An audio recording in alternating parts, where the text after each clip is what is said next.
あなたって本当に下品よね。結婚してから表変した義両親に夫。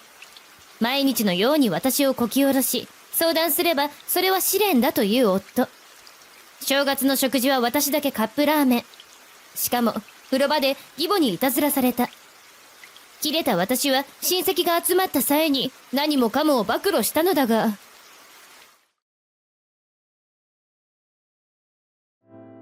私の名前は高橋理沙。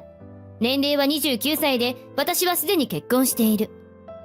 なかなかいい相手と巡り合えなかった私は結婚相談所に行ってみることにした。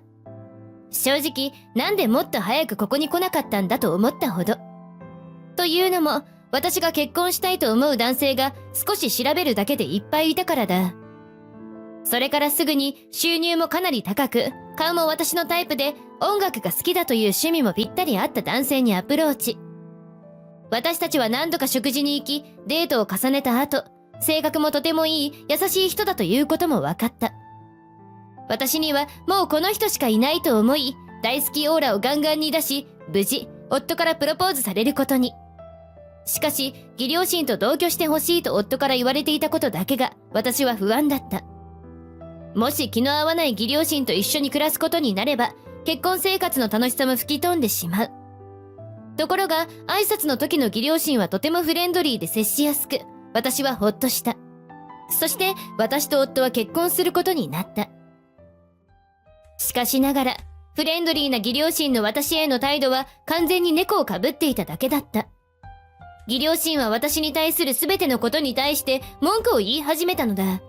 炊事、洗濯、掃除などといった家事は当然のこととして、私の髪型や髪のかき上げ方、歩き方や話し方など、あらゆることに関して義両親は私に暴言を吐き続けた。ねえ、あなたって本当に下品よね。どこがだって？それがわからないこと自体が下品なのよ。下品というものがどういうことか全く理解していないということなんだから。私は意味がわからなかった。一体私のどこが下品なんだろうか。義母は抽象的なことを言うだけで具体的なことを指摘しない。義父も義母と同じような感じで、そんなことを言われても具体的に言わなければ改善するなんて土台無理な話だろう。しかしながら、私はこんなことではめげなかった。せっかく結婚したい人と結婚できたのだ。私の熱意が伝われば、きっと義両親も変わってくれるはず。そう思いながら、私は日々の暮らしを送り続けたのだった。だが、私が義両親に認められようと頑張れば頑張るほど、義両親の私への態度は悪化していく一方だった。私は心身ともに疲れてしまい、最後の頼みの綱である夫に、義両親の私に対する態度に対して、すがる思いで相談したのだが、お前の頑張りが足りてないんだろう。だから親父もお袋も辛辣な態度で接するんだよ。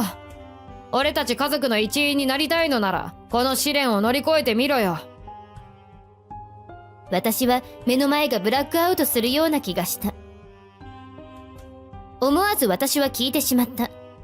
家族になるための試練ってなんだと。夫はそんなこともわからないのかという顔で私をバカにしたように言った。当たり前のことだろう。家族になるっていうのはかなり大きなことだろう。そんなのリトマス紙みたいに試しとかないと将来大変なことになるかもしれないからな。そう言った後、夫はめんどくさそうな感じでどこかに行ってしまった。夫も義両親も結婚した途端、まるで私を他人のように試すようなことをやってくるとは。私は部屋を出て行った夫の方へ歩いて行って、思いをすべて吐き出した。あまり私を舐めないでくれる？何が試練よ。義両親がやっていることは私に対する単なる嫌がらせよ。義両親はただ単純に私をストレスのはけ口としてボロクソに好き放題言っているだけよ。あなたは義両親が私に暴言を言っているところを直接見ていないからそんなことが言えるのよ。夫は癇癪を起こしたように持っていたコップを床に叩きつけた。そしてそんなに試練が嫌なら今すぐに家を出て行けよと耳が痛くなるような大声を出してそのまま自分が家を出て行ってしまった。私はぎゅっと唇を噛む。私だって出て行けるなら一刻も早くこんな家すぐにでも出て行きたかった。だけど、結婚を泣きながら喜んでくれた両親のことを考えると、結婚してまだ間もないこの時期に、とてもじゃないが、実家に帰ろうとは思えなかった。両親にだけは心配をかけたくない。私はそうやって、あともう少しだけ頑張ってやる、と決意を新たにしたのだった。それから正月がやってきた。正月といえば、おせち料理やお雑煮など、まさに年始めという料理を食べるのが一般的だ。義実家にも当たり前のように、おせち料理やお雑煮などの豪華な料理が机に並び、それを見ると、さすがに正月という気分に私もなった。こんなに豪華な料理を目の前にすると、さすがに私もテンションが上がってしまう。私が浮き足立っているのに気づいたのか、夫が私のそばにやってきて、うまそうだよな、食いたいかと、なんだか偉そうな感じで尋ねてきた。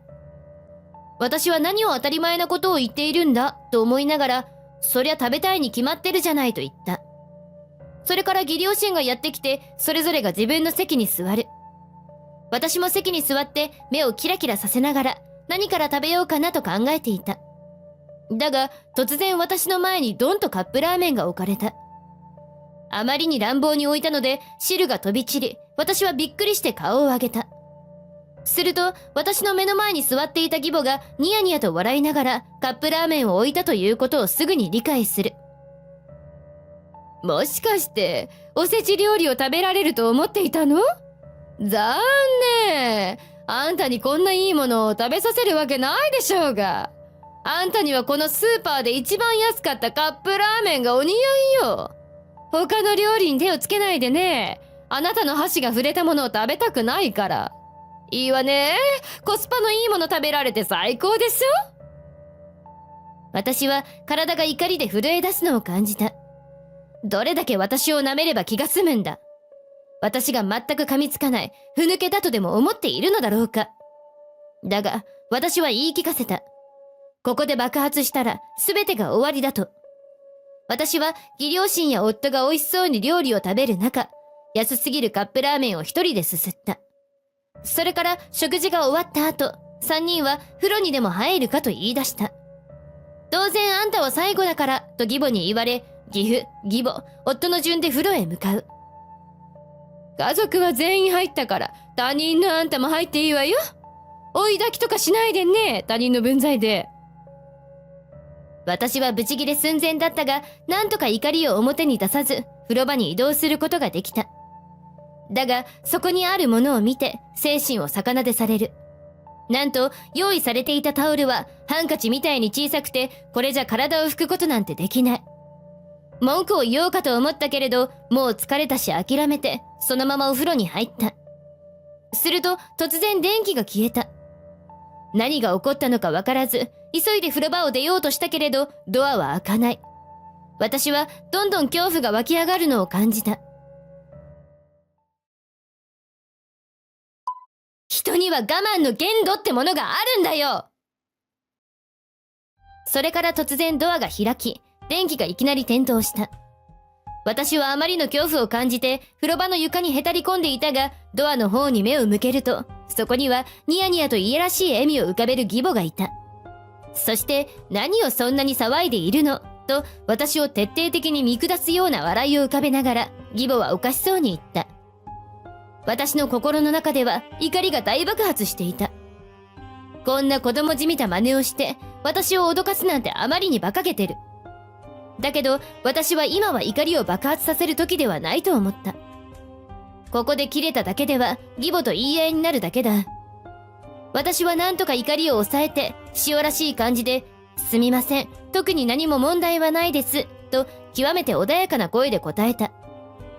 なぜ、私がここで怒りを抑えたのか。その理由が明確にあるからだ。明日、義両親の兄弟やその兄弟の子供たちが一斉にやってくることになっている。すべてをぶちまけるのなら、その時だ。私はそう思いながら、その日は復讐心を抱きながら眠りについたのだった。全員合わせて10名ほどやってくるだけあって、昨日よりも料理はさらに豪華。すでに子供たちはじゃれつき合って、ワイワイと楽しそうに騒いでいる。義両親の兄弟たちは結婚式で会って以来だったが、フレンドリーに接してくれた。気軽に話しかけてくれるし、結婚生活はどう？嫁いびりされてない？と率直な質問を次々と投げかけてきた。すると、義両親や夫の表情が硬くなるのが安易に見て取れる。私は3人の表情を見て、心の中で大笑いしてしまった。だが、私と彼らが仲良く話していることは、義両親や夫にとっては全く気に入らなかったらしい。ああ、思い出した。そういえばリサさんは今日お仕事だったわよね。まったく大変よね。工場はずっと停止させられないし。ほら、仕事の時間に遅れるから早く帰った方がいいわよ。義母は私に出て行ってほしいと思っているに違いない。専業主婦なのに働いていることにまでして、ここから追い出そうとするなんて。私はかなり我慢強いと思う。今までブチ切れる瞬間は何度もあったが、もうこれ以上我慢などする必要もない。私は料理が並んでいるテーブルを本気の拳で目いっぱい叩いた。凄まじい音がして一瞬で部屋中に緊張感が走る。大概にしろよ。私は専業主婦で仕事なんてしてないんだよ。どうせ私をいびっていることがバレるのが嫌で、嘘までついて私をここから追い出そうとしてるんだろ。やることなすこと卑劣なんだよ、あんたらは。そして私は今まで義両親や夫から試練という名のもとにボロカスに言われ続けたことを暴露し、昨日私だけクソまずくて安いカップラーメンを出されたことを話した。さらには風呂場で義母から受けたくだらないいたずらについても叫びながら非難してやった。私のあまりの勢いに義両親や夫が今までにない驚きの表情を浮かべて唖然として固まっていた。義両親の兄弟やその子供たちもあまりの大声に驚いてしまったらしく、目を丸くして私を見つめている。一体どれぐらいの間沈黙が続いたのだろうか。私は完全に時間感覚がなくなっていたが、突然そういうことやるわよね、私もやられたしとか、意地の悪さは折り紙付きだもんなとか、親の言いなりにしかなれない息子だもんなとか、散々悪口が溢れ出してきた。リサさんかわいそすぎるわねと、おそらく義母の妹と思われる女性が私を抱きしめてくれた。その瞬間、私は今まで耐えてきたものが一気に吹き出してきて、ポロポロと絶え間なく涙が流れ出した。意図したものではなかったが、この涙は私にとって凄まじい追い風になった。義両親の兄弟全員が義母、義父、夫全員を罵り始めたのだ。これだけ一気にボロクソに言われるということは、それぞれ溜まっていたものがあったのだろう。うるさいんだよ、あんたらは。私とこの女の関係にしゃしゃり出てこないでちょうだい。そもそも、こいつの発言を全部信じるなんて、どう考えてもおかしいでしょうが。私たちは家族でしょ？だが、何が家族だよとか、都合のいい時だけ家族扱いすんなとか、凄まじい怒号が飛び交い始めた。落ち着けよみんな。そんな女にたぶらかされるんじゃないよ。そいつは他人だぞ。夫が何とかフォローに入ろうとしたが、火に油を注ぐだけだった。私はもう我慢ができなくなり、最終兵器を使用することにした。義両親から散々されたパワハラ、モラハラの録音音声をスマホの音量を最大にして流してやったのだ。すると、義両親の顔色が真っ青になり、さらに義両親の兄弟は義両親を責め立てる。義両親はもう逃げることができなくなり、苦し紛れに家事をしない嫁を教育してやっていたんだ、とふざけたことをほざいた。私はさらに決定的な証拠を示してやった。私は部屋の各所に隠しカメラを仕掛けており、家事をしている私に対して、義両親が散々罵り続ける動画を録画していたのだ。本当に使えない嫁だね、まったく。私の飲み物がなくなったら、すぐに注ぐのが嫁っていうものでしょうが。そんなことも気が利かない女を選ぶなんて、まったく、うちの息子の目もひどいものね。明らかに気まずそうな義母は、夫の視線から逃れるように、義父の後ろに隠れた。まだまだこれだけでは終わらない。おい、なんだこの塩辛い飯は。塩分過多で俺を早死にさせようとしてるのか。なんていう嫁だ。夫の親父の健康を害そうとするなんて。これは全くもって完全な言いがかりだった。義両親の兄弟は動画のあまりのひどさにドン引きして、もはや罵りすらせず、とにかくヤバい奴らだという目で全員が義両親を見つめている。すると、どこからともなく、この一族の恥さらしが、なんでこんな奴と兄弟なんだよ、正直存在すら忘れたい、とずっと責められ続け、しまいには、この家から出て行け、と言われてしまい、自分たちの家から追い出される羽目になってしまった。残された夫も周りの目に耐えきれなかったようで、すぐに家から逃げ出してしまった。そして、本当にひどい目にあったね。さあ食べようと、義両親の兄弟や子供たちと共に楽しく食事をしたのだった。食事が終わっても、義両親の兄弟たちは帰ろうとはせず、あいつとは別れた方がいいとか、掌悪どもと一緒に暮らすことないよとか、凄まじい勢いで慰められ、私はその日だけで心を回復できたのだった。それから、義両親の兄弟の手助けもあり、私はすぐに夫と離婚することができた。もうあんな奴に何の未練もない。私は3人をパワハラ、モラハラで訴えることにした。正直、訴えることを考えて音声を録音したり動画を撮影したのではない。ただ単純に義両親と夫を痛い目に遭わせたかっただけなのだ。だけど、絶対訴えるべきだよとアドバイスされ、私は訴えることにしたのだった。証拠が豊富にありすぎるため、私が裁判で負けることなどあり得ず、私はたっぷりと慰謝料を奪い取ることに成功。ただ、夫だけは助けてくれなかった恨みが残っていたので、匿名で音声と動画を夫の会社に送り、それが原因で、夫は会社を見事にクビに。私任せにしていた家事を、今更義母がやるはずもなく、どんどんと汚く、臭くなっていく義実家で、義母、義父、夫は不幸の原因を押し付け合い、いつも喧嘩しながらギリギリで生きているらしい。私はというと、今は小さいけれど、とても快適なマンションを借りて、近所の喫茶店で働いている。美味しいコーヒーの入れ方を教えてもらい、様々なコーヒーを試し飲みしながら、リラックスして本を読むのが、今現在、一番至福の時だと言えるだろう。